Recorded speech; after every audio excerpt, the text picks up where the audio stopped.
Welcome to Talking About Kids. I am your host, R. Bradley Snyder, researcher, activist, and co-author of the What Every Child Needs to Know series of board books for pre-readers.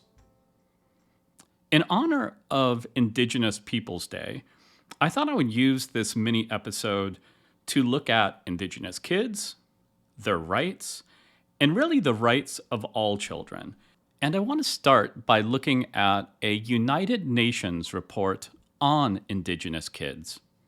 It begins, Indigenous children and youth have much to contribute to the world as empowered individuals with a profound understanding of their Indigenous identity, cultural heritage, sustainable living, and connection to their lands and territories.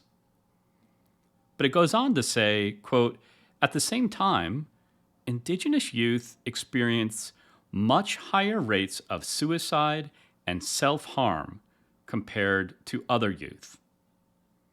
Indigenous youth and children face many further challenges, including lack of culturally appropriate education in their own languages, illiteracy and dropout rates, discrimination, forced relocation and loss of land, environmental pollution, unemployment, incarceration and lack of legal protection, armed conflict, massive migration towards the cities, traffic and sexual exploitation, lack of healthcare services, malnutrition, HIV/AIDS, suicides, and self-harm. The report goes on to state that the rights of Indigenous kids are protected two ways. First, through the UN Declaration of the Rights of Indigenous Peoples, but most powerfully through the UN Convention on the Rights of the Child. The UN Convention on the Rights of the Child was passed in 1990.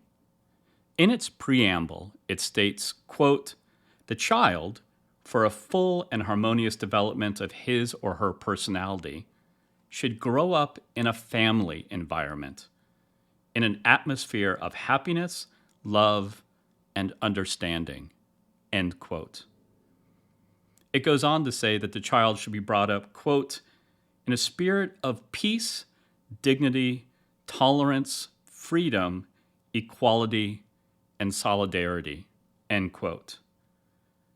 And finally, it states that, quote, the child, by reason of his physical and mental immaturity, needs special safeguards and care, including appropriate legal protection before as well as after birth, end quote. The UN Convention on the Rights of the Child is the most widely ratified human rights treaty in the world, period. It has been ratified by every nation on the planet, except one, the United States. A 2015 report from the Congressional Research Service lays out the United States' objections to the UN Convention on the Rights of the Child. And the objections fall into two buckets. The smaller bucket is some lawmakers object to anything that the UN wants to impose. They object on the grounds that any declaration infringes on the United States' sovereignty. The larger bucket of objections contains beliefs by some lawmakers that the UN Convention on the Rights of the Child infringes on parental rights in the United States. According to the Congressional Research Service, these lawmakers primarily object to 7 articles in the UN Convention on the Rights of the Child. They object to Article 16, which asserts that a child has the right of privacy. They object to Article 13, which asserts that a child has the right to freedom of expression, including, quote, freedom to seek, receive, and impact information and ideas of all kinds. They object to Article 14, which asserts that children should have the freedom of thought, conscience, and religion. They object to Article 17, which again asserts that a child should have freedom to access of information. They object to Article 28, which asserts that a child has the right to education. They object to Article 19, which asserts that a child should be free from corporal punishment, stating, quote, "No child should be subjected to physical or mental violence, injury or abuse, neglect or negligent treatment, maltreatment, or exploitation."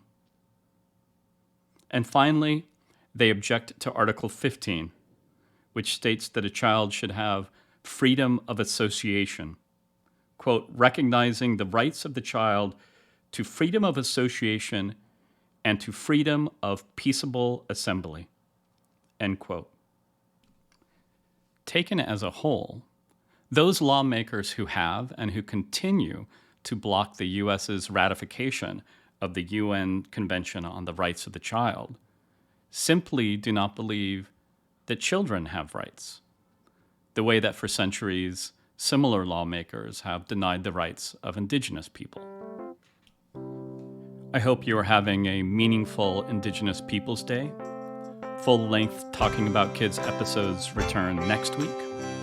As always, our theme song is by the Senators. For more of their music, go to thesenatorsmusic.com.